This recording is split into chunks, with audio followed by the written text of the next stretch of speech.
Ya Rasululloh, men qabrdan qo'rqyapman degan ekanlar.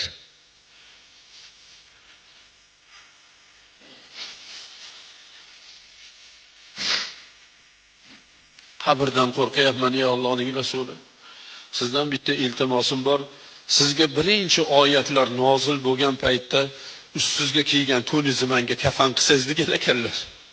So'ragan narsalarni qarasangchi azizlar, nima so'rayaptilar?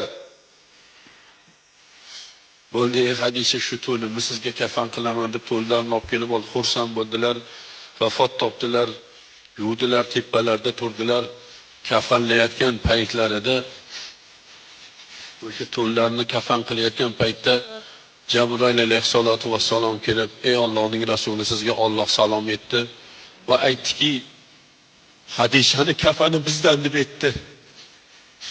Hadisha bor bulini, bor butini, bor kuchini bizni rizoyimizga sarfladi, dinimizga sarfladi. Shuning uchun Hadishani kafani bizdan deb jannatdan bir kafan berib yubordi. Mana shu kafan deb Rasulullohga jannatdan kafan olib keldilar. Hazrati Hadisha onamning nisbatlari ikki kafan sohibasi degan laqablari bor.